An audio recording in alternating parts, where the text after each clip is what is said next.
The higher a person's intelligence, the more alone they may become. This is not a coincidence or a conscious choice.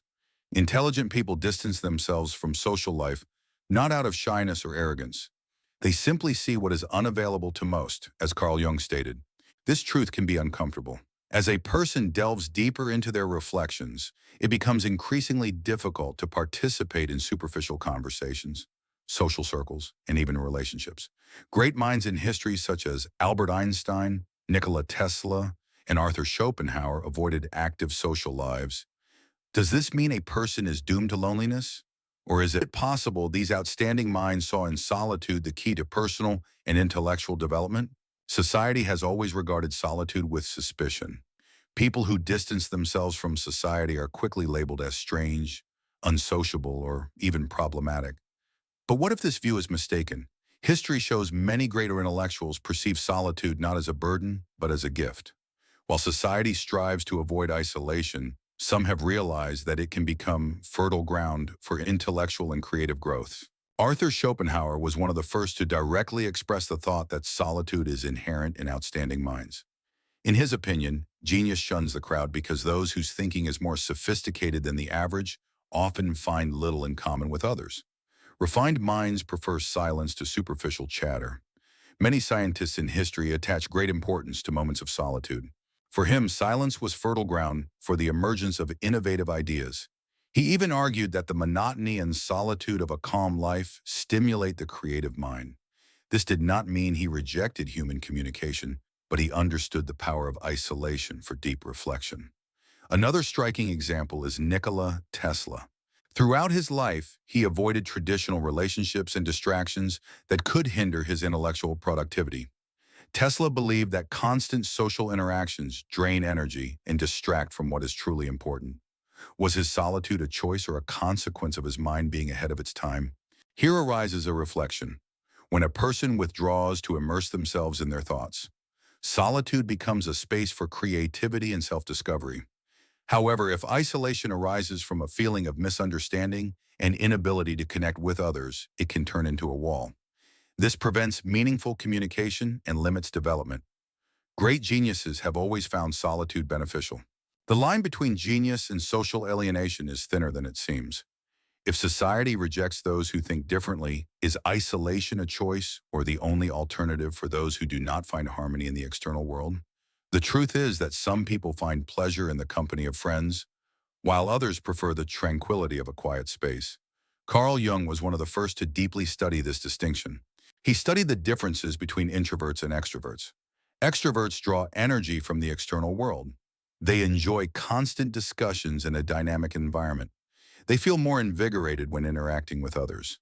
Introverts, on the other hand, take the opposite path. Their energy comes from introspection. They need silence and solitude to organize and restore energy. The reason why some people are introverts may lie in how their minds process information. Those who think analytically or reflectively need time to absorb ideas and establish connections. While quick conversations and superficial interactions may be pleasant for some, to a keen mind they may seem empty and tiring. Introverts value deep and meaningful exchanges of opinions, where a real exchange of ideas takes place. The problem is that society values extroversion. From childhood, we are taught that being sociable, expansive, and communicative is a sign of success. Reserved children are encouraged to be more open, and adult introverts are often perceived as shy or insufficiently charismatic. However, this view misses an important fact. Many outstanding personalities drew their strength precisely from silence. Jung warned about the danger of trying to adopt behaviors that do not correspond to a person's true nature. An introvert trying to adapt to an extroverted model of behavior risks exhaustion because their mind is not designed for a constant flow of external stimulation. Self-perception plays a key role in this dynamic. When a person understands and accepts their nature without guilt, they better cope with external pressure. A preference for solitude does not mean social difficulties. It simply indicates that a person's energy is directed inward rather than outward. Perhaps this is why many geniuses chose introspection as their natural path. Not because they rejected society, but because they understood that for deep thinking, they needed space free from external distractions. In most cases, high intelligence creates a gap between a person and their environment. People with keen minds often have profound interests, complex questions, and a perception of the world shared by a few. This makes social interactions challenging. Finding an interlocutor with the same level of intellectual curiosity is a real challenge. Everyday conversations usually revolve around repetitive topics, current events, and mundane things. For a person with an inquisitive and analytical mind, such exchanges may seem monotonous and uninteresting. A dilemma arises. These people avoid social life not out of contempt for others, but because they rarely find truly stimulating conversations. Studies show that people with high IQs tend to prefer limited social contact. The reason is not arrogance or misanthropy. The reason is cognitive dissonance. When a person realizes that their thoughts and reflections do not correspond to social norms, they may feel alienated. This often leads to the choice of silence instead of disappointing connections with others. People with high analytical skills have high demands for the quality of communication. They quickly become bored with illogical arguments. They seek meaningful discussions and the exchange of ideas that allow them to expand their worldview.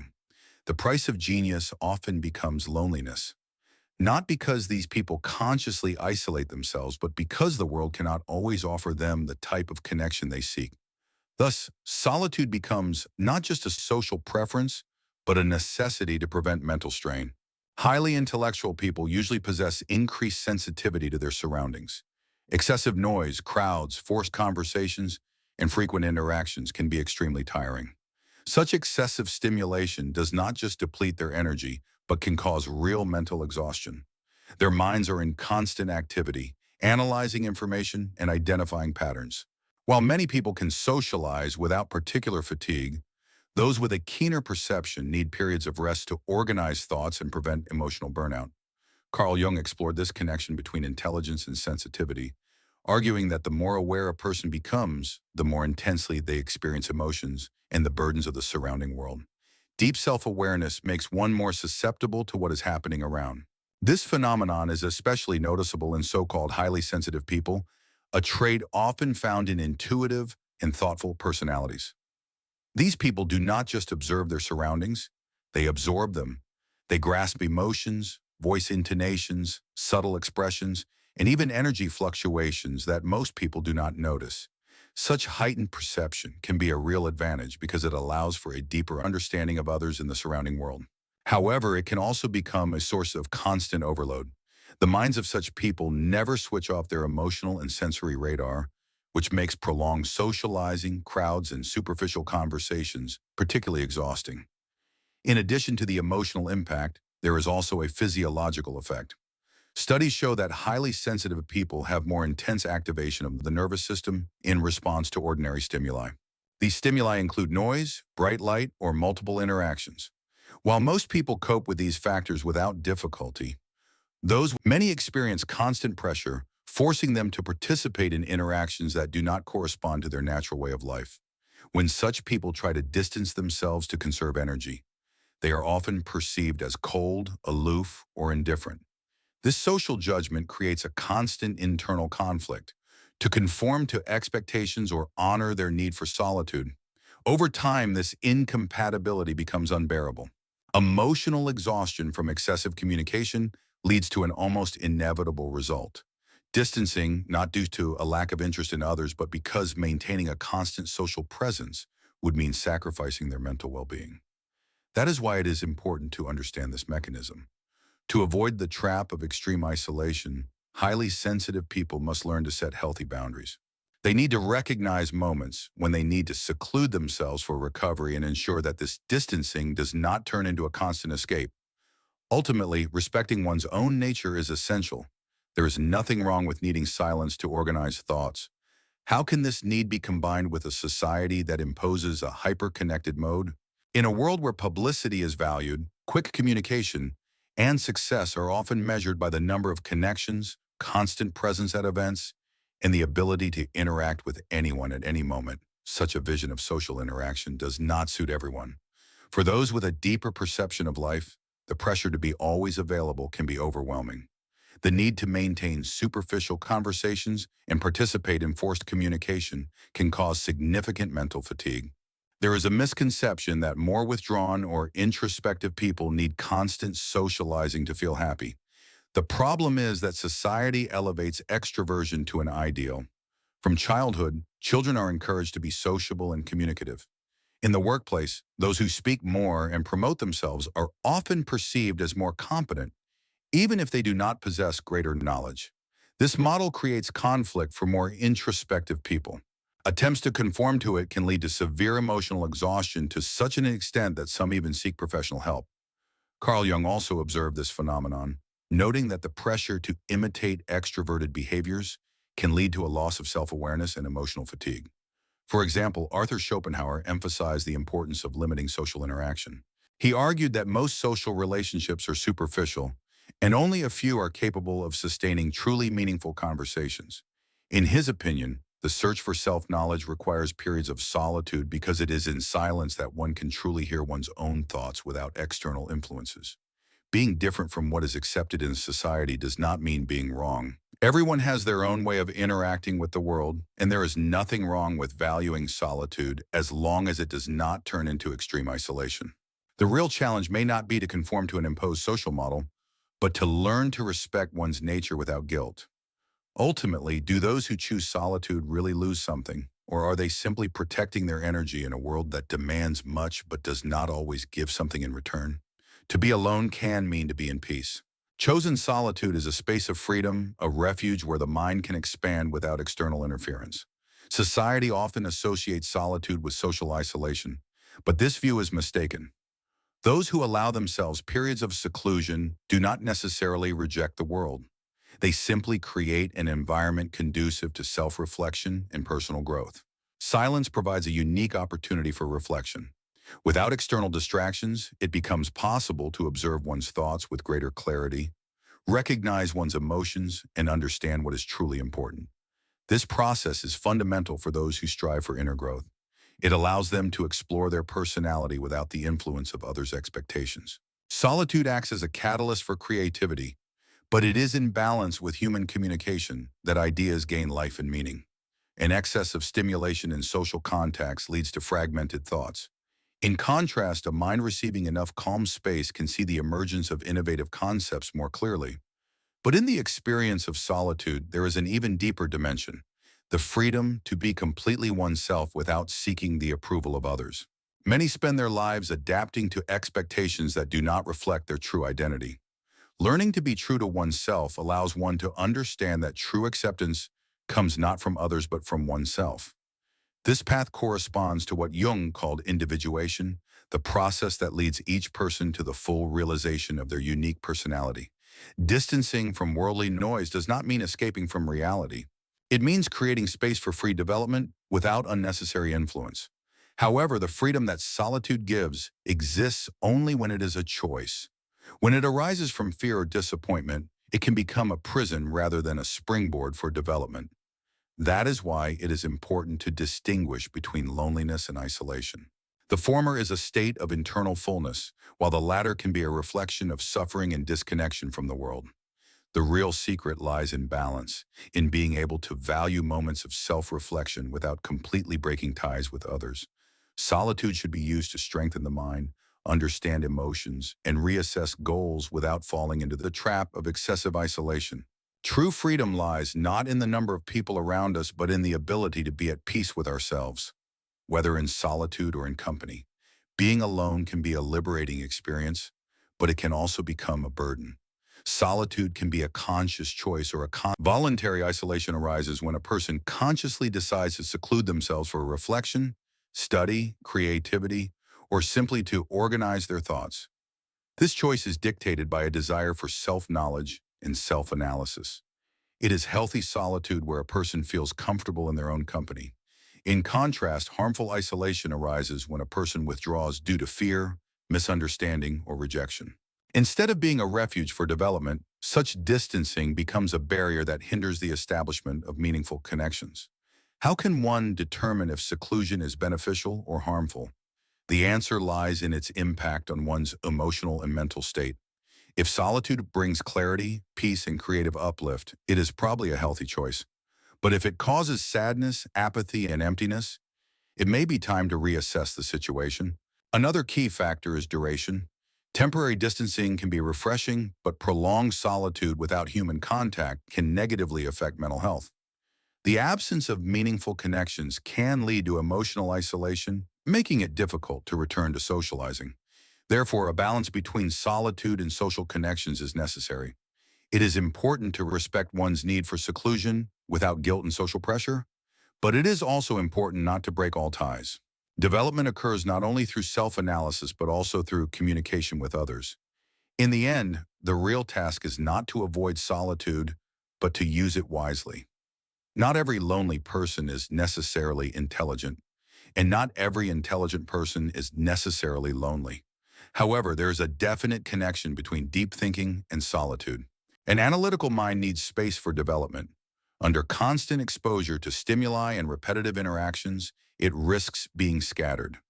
This is where solitude becomes a necessity for those who seek to deepen their intellect. But does deep reflection really require solitude? It all depends on the balance between the inner and outer worlds. Those who allow themselves moments of seclusion can better organize their thoughts, reflect without interruption, and nurture their creativity. This time alone is crucial for intellectual development because it allows for independent thinking without external influences. However, the danger lies in turning this distancing into permanent isolation. It is easy to believe that solitude is the only path for those seeking knowledge and development. Some even avoid social interactions not by choice, but out of disillusionment, convinced that the external world cannot offer them anything. This is one of the main risks of prolonged isolation, losing touch with reality. When a person stays in their bubble for too long, they lose the opportunity to compare their ideas with other viewpoints and enrich their thinking through dialogue. As Carl Jung warned about this danger, he emphasized the importance of self-analysis while reminding that personal development is based on a balance between internal reflection and external interaction. Excessive isolation can lead to mental rigidity, an unwillingness to accept new ideas, and the illusion that solitude is the only answer. Another trap of isolation is developing a feeling of intellectual superiority. When a person withdraws because they do not find stimulating communication, they risk falling into the belief that no one around them can offer anything interesting. Such a mindset can further reinforce their isolation, cutting them off from valuable perspectives. How to avoid these traps? One must remember that intellectual depth does not exclude the simplicity of human communication. Not all conversations have to be stimulating or philosophical to have value. Even light socializing can provide interesting insights into how others perceive the world. Being present in communication without constantly expecting an intellectual discussion can make these moments more pleasant and enriching. Another approach is actively searching for an environment where intellectual exchanges are encouraged. It can be helpful to join groups or communities with similar interests. Today, thanks to technology, it removes the need to sacrifice the quality of discussions. The feeling of loneliness often stems from a perceived absence of intellectual curiosity. This sense of a lack of interesting interlocutors is more connected to how we approach communication than to a real shortage of stimulating personalities around us. Asking the right questions, showing genuine interest in others' viewpoints, and being willing to step outside one's intellectual bubble can transform even the most mundane conversations. It reveals not only the differences that separate our worldviews, but also, and more importantly, the contrast between different ways of thinking. Furthermore, finding a balance between self-analysis and social interaction helps avoid both mental overload and extreme isolation. Moments of solitude are necessary for organizing thoughts and deepening ideas. But it is through communication that these ideas are tested and strengthened. Being able to determine when to seclude oneself to preserve clarity of mind and when to allow oneself light socializing without demanding depth from every conversation provides greater flexibility in relationships with the world. Intellect should not be a factor of separation, but should be an instrument that allows one to navigate calmly between various forms of human interaction. Learning to manage one's need for reflection without rejecting simpler experiences can be the key to a more balanced life where solitude is an ally but does not become a prison. Personal development is about balancing self-reflection and connection with the world.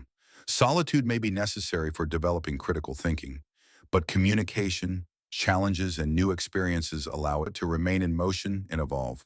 Ultimately, solitude should not be perceived as a prison, but as a space of freedom, a place where the mind can breathe, strengthen, and return to the world with an even clearer vision. Being intelligent does not mean avoiding social life. It means knowing when to seclude oneself and when it is time for communication. Solitude can be a burden or a gift. It all depends on how one relates to it. If we have learned something here, it is that distancing from the world does not mean rejecting social life. It is often a response to the need for deeper reflection and personal growth. The greatest minds in history found a fertile ground in solitude for their ideas to mature, but it was in exchange with the world that these ideas gained life. Silence, far from being empty, is often the most conducive environment for creativity and self-knowledge. However, excessive isolation can become a trap. When a person completely cuts themselves off from the world, they risk losing touch with reality and missing important lessons. Therefore, balance is crucial, allocating time for self-analysis while remaining open to communication and human connections. The real question is not whether intelligent people avoid social life, but why they do it. It is not always a conscious choice. Sometimes it is simply a natural reaction to a world that seems too noisy, too fast, and too superficial. The connection between solitude and intellect is deeper than commonly thought. Understanding this dynamic is necessary for leading a more authentic life. The dominant social model does not suit everyone, and learning to respect one's need for silence and reflection can bring a true sense of freedom and mental clarity. If we have to remember something, it is that solitude should not be feared. It can be a valuable ally. Allocating time for seclusion allows one to focus and better know oneself. It also allows one to establish more sincere connections with others. Now, I invite you to apply these reflections in your own life. Observe your moments of solitude and analyze their impact on your way of thinking, perception, and behavior. Find a balance between self-analysis and communication, and see how this can enrich your personal journey.